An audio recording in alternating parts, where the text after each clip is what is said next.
नमस्कार and welcome to all of you in Global Lookout. दोस्तों, recently आप लोग कह सकते हो कि कुछ इस तरीके के डेवलपमेंट्स हुए हैं जिनको देखते हुए ये कहा जा सकता है कि विदेशी मीडिया या फिर इस तरीके की ऑर्गेनाइजेशन जो कि इंडिया पे दबाव डालना चाहती हैं वो एक बार फिर से थोड़ा बहुत एक्टिव हो गई हैं। एक बार फिर से टारगेट किया जा रहा है इंडिया की गवर्नमेंट को, इंडिया के अंदर जो रूल्स लॉज और जिस तरीके का सिस्टम है उसको।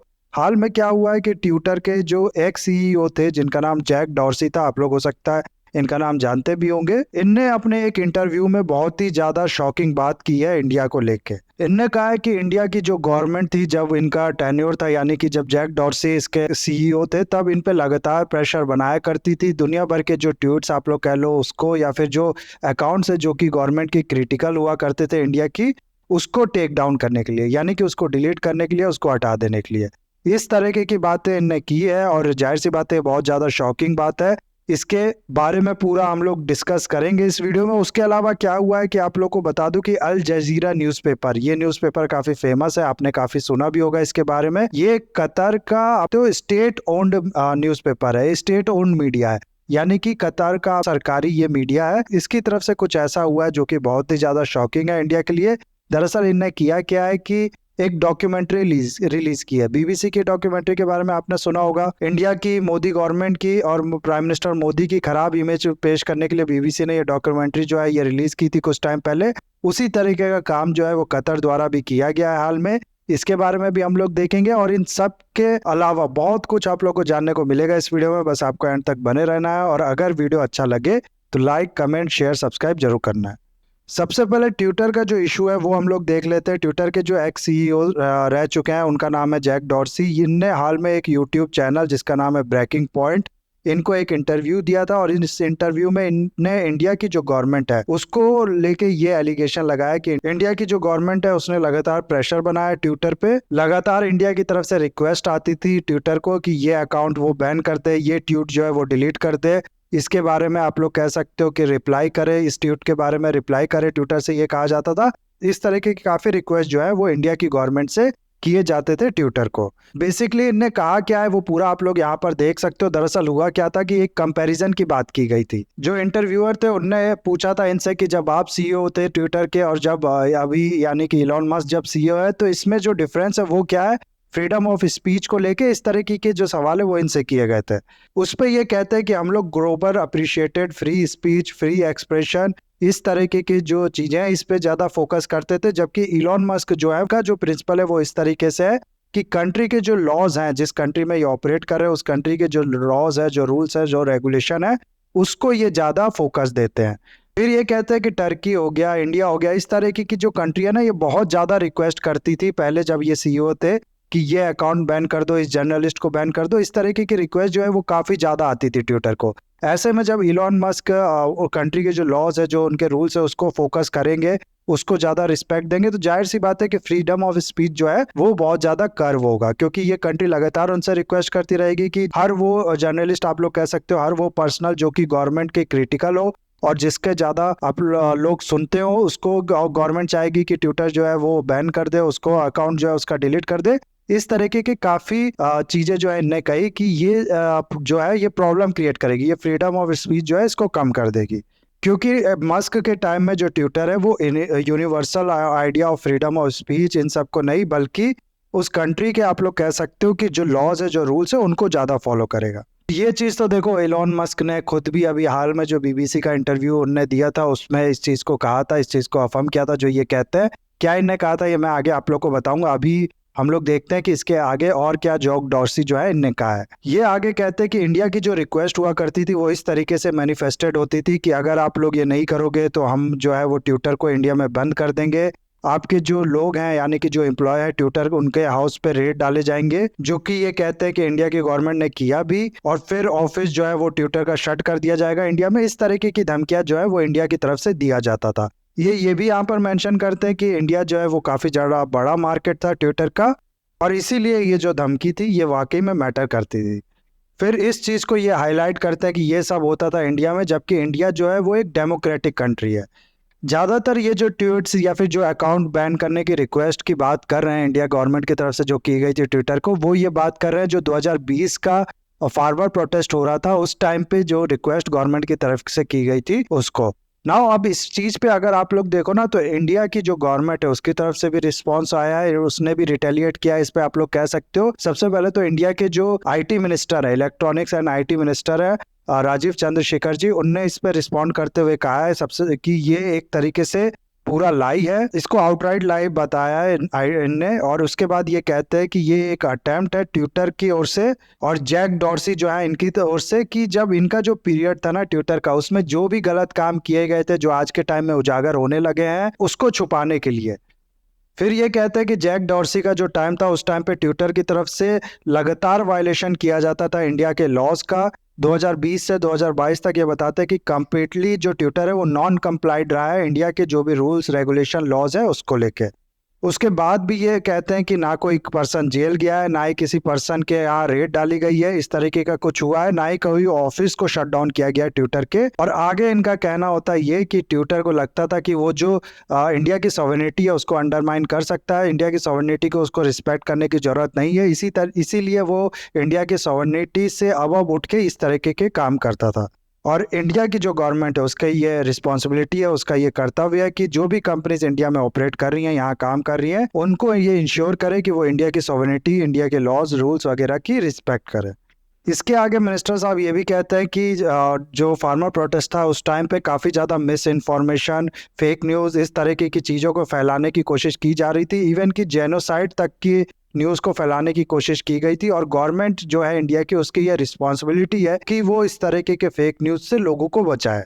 और ये चीज़ अगर यूएसए वगैरह कहीं और पे होता है तो ट्विटर ये जो काम है ये खुद ही कर देता है, लेकिन इंडिया में ये कहते हैं कि ट्विटर को ये करना पसंद नहीं है। और आगे ये भी कहते हैं कि इंडिया में ट्विटर जो है उसने मिस इन्फॉर्मेशन को वेपनाइज किया था। ये सब जो इंडिया के आईटी मिनिस्टर आप लोग कह सकते हो है राजीव चंद्रशेखर जी, उनने कहा। इसके अलावा इंडिया के एक और मिनिस्टर है रविशंकर प्रसाद, जो कि पहले आईटी मिनिस्टर हुआ करते थे, अभी इनने दूसरा पदभार संभाला हुआ है। इनकी तरफ से भी ये रिप्लाई आता है कि कह सकते हो आप लोग बहुत हद तक इसी तरीके का रिप्लाई आता है। उसके आगे ये भी कहते हैं कि ये जो इंडिया के बॉर्डर के पार लोग हैं, यानी कि इंडिया के जो नेबर्स हैं, ऐसे भी इंसिडेंट हुए जब इनकी तरफ से मिस इन्फॉर्मेशन, वायलेंस, टेररिज्म, इस तरीके की चीजों को फैलाने की इंडिया में कोशिश की गई है ट्विटर का सहारा लेके।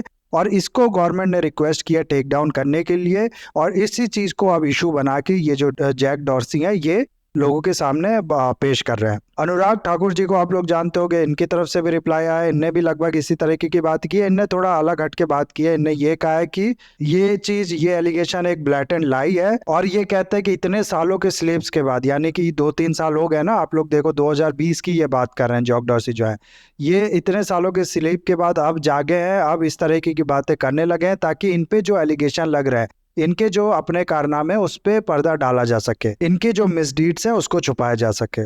फिर आगे ये इसको इंडिया के इलेक्शन से भी जोड़ते हैं। ये कहते हैं कि जैसे जैसे इंडिया में इलेक्शन जो है वो नज़दीक आता जा रहा है, जो विदेशी ताकतें हैं जो इस इलेक्शन को इन्फ्लुएंस करना चाहती हैं वो एक्टिव होती जा रही हैं, और उससे इस चीज को ये जोड़ के बताते हैं। अब देखो आप लोग, ये जो ट्विटर की तरफ से, ट्विटर के एक्स सीईओ की तरफ से आप लोग कह सकते हैं जो एलिगेशन इंडिया पे लगाया, ये मैंने आप लोग को बता दिया। अब अगर मैं आप लोग को बताऊं ना तो इसके खुद के कारनामे आप लोग देखोगे ना, ट्विटर के कारनामे कह लो या फिर जॉक डॉर्सी जब इसके सीईओ थे तब ट्विटर के कारनामे जो थे, तब इनके कारनामे जो थे वो खुद आप लोग देखोगे तो ये आप खुद ही कहोगे कि इनके पास कोई क्रेडिबिलिटी ही नहीं बची है कि इस तरीके की एलिगेशन, इस तरीके की बात, फ्रीडम ऑफ स्पीच को सपोर्ट करने वाली बात ये कहे। आप लोग को पता होगा कि इनने ट्रम्प का जो अकाउंट था वो बैन कर दिया था, और खुद से ये डिसीजन लिया था, बिना किसी गवर्नमेंट के, बिना किसी जज के खुद से डिसीजन लिया गया था। तो ये भी एक तरीके का एक व्यू को आप लोग कह सकते हो दबाने की बात ही है ना, किसी पर्सन का अकाउंट बैन करना, वो भी वो पर्सन जो कि यूनाइटेड स्टेट का प्रेसिडेंट है, उसके अकाउंट को इस तरीके से ट्रीट करना, ये उसके जो सपोर्टर्स हैं, उस पर्सन के जो व्यूज है उसको दबाने वाली बात हो गई ना। फ्रीडम ऑफ स्पीच को आप लोग कह सकते हो एक तरीके से कर्व करने वाली बात हो गई ना। तो ये सब चीजें जो है वो इनकी तरफ से ऑलरेडी किए जा चुके हैं। इसके अलावा और अगर हम लोग देखें तो इन पे ये भी एलिगेशन लग चुका है यूएसए में ही कि ये जो इलेक्शन है उसमें भी इंटरफेयर करते हैं। और यही नहीं, कनाडा में एक प्रोटेस्ट हुआ था हाल में, फार्मर प्रोटेस्ट करके, जिसको लेके जो भी आप लोग कह सकते हो इन्फॉर्मेशन या फिर जो भी इस तरीके की न्यूज़ ट्विटर पे फॉलो की जा रही थी, जिन जिन अकाउंट से फॉलो की जा रही थी, इवन कि कनाडा के जो लीडर्स थे जो इसको सपोर्ट कर रहे थे इस प्रोटेस्ट को, उनके अकाउंट ट्विटर ने खुद से बिना गवर्नमेंट के रिक्वेस्ट के, बिना किसी जज के ये कहे जाने की कि ये मिस इन्फॉर्मेशन फैलाया जा रहा है, ट्विटर ने बैन कर दिया था। इवन कि इंडिया में ही जब फार्मर प्रोटेस्ट का टाइम था, तब आप लोग को याद होगा कि एक टूल किट को लेके काफी ज्यादा कंट्रोवर्सी हो गई थी, जिसमें आप कह सकते हो कि पूरा ये बताया गया था कि कैसे कैसे लोगों को सपोर्ट करना है, फार्मर प्रोटेस्ट को कहाँ कहाँ प्रोटेस्ट करना है, जिसमें डिजिटल स्ट्राइक करने की बात की गई थी, एम्बेसीज जो है इंडिया की दुनिया भर में वहां पर उसके सामने प्रोटेस्ट करने की बात की गई थी। इस तरह के काफी चीज जो है इसमें बताया गया था, जो फार्मर प्रोटेस्ट को सपोर्ट कर रहे हैं उनको डायरेक्शन दिया गया था, आप लोग कह सकते हो।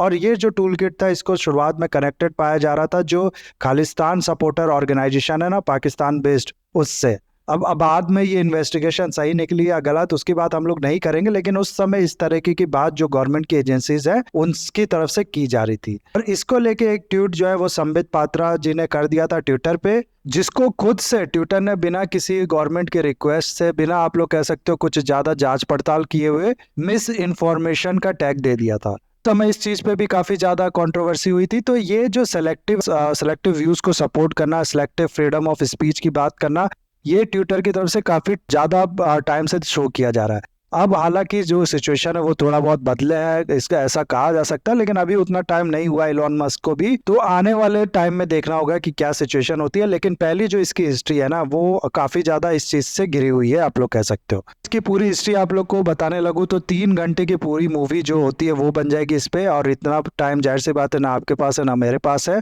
लेकिन यहाँ जो बेसिक सी चीज है वो ये है कि किसी भी कंट्री में होता क्या है कि उस कंट्री के जो लोग होते हैं वो वोट करते हैं अपनी गवर्नमेंट को चुनने के लिए। वो वोट करके अपनी गवर्नमेंट चुनते हैं, और फिर उनकी जो गवर्नमेंट होती है, उनके जो लीडर्स होते हैं, वो मिल के कोई कानून कंट्री में बनाते हैं। वो कानून जो होता है उस कंट्री में बेस्ड जितने भी लोग होते हैं, जितने भी बिजनेसेस होते हैं, जितनी भी आप लोग कह सकते हैं ऑर्गेनाइजेशन होते हैं, कोई भी चीज उस लैंड पे वो कानून जो होता है वो लागू होता है। और इसलिए लागू होता है क्योंकि एक तरीके से लोगों द्वारा ही वो बनाया जाता है।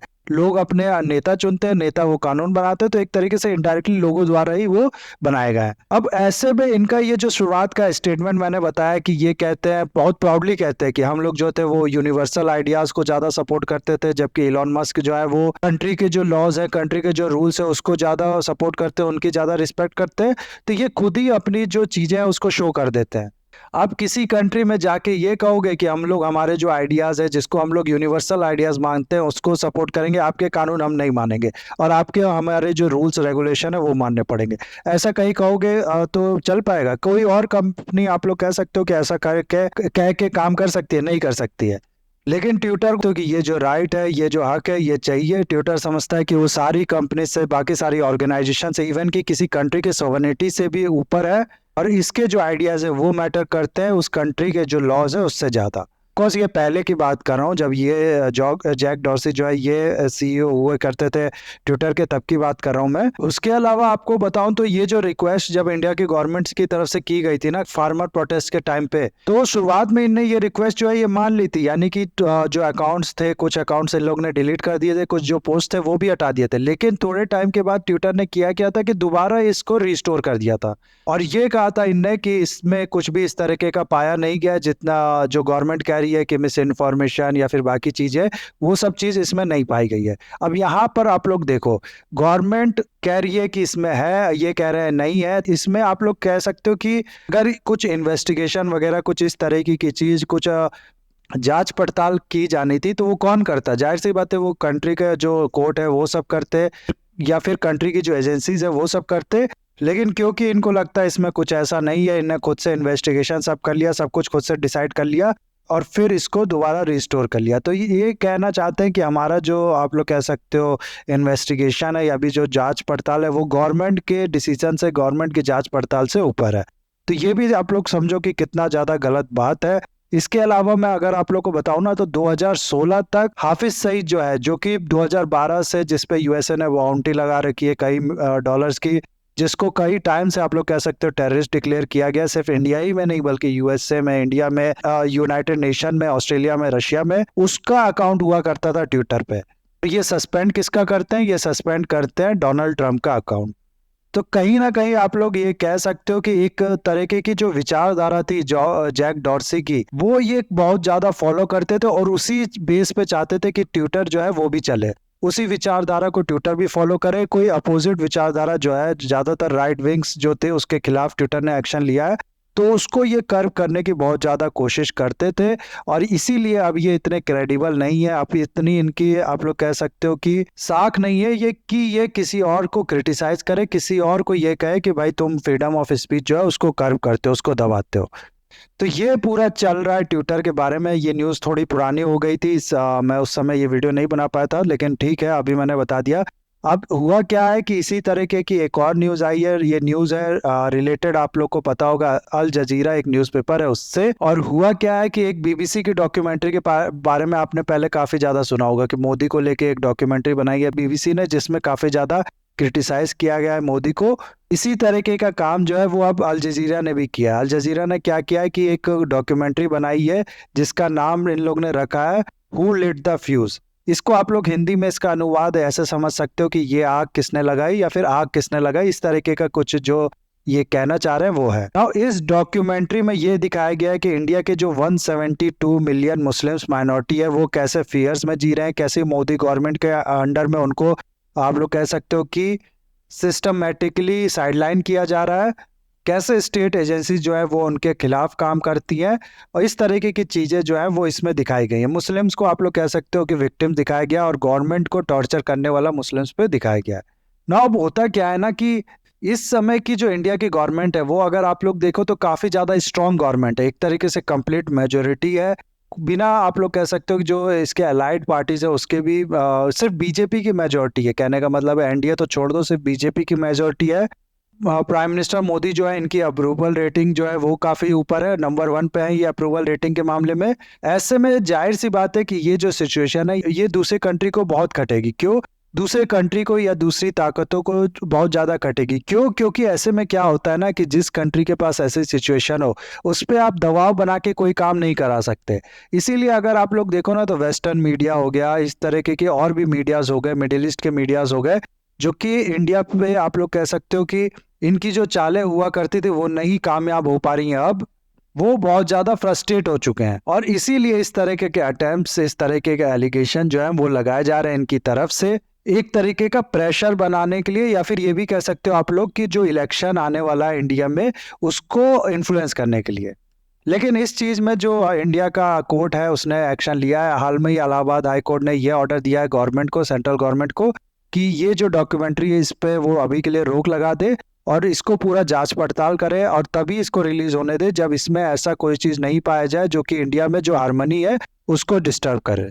तो इस तरीके के जो ऑर्डर है वो दिए गए गवर्नमेंट की तरफ से और इसके आगे भी आप लोग कह सकते हो कि जो अगली डेट है वो भी दी गई है। आगे भी इस पे कार्रवाई चलेगी, कोर्ट का जो प्रोसीडिंग है वो चलेगी, उसके बाद ही इसको रिलीज किया जाएगा।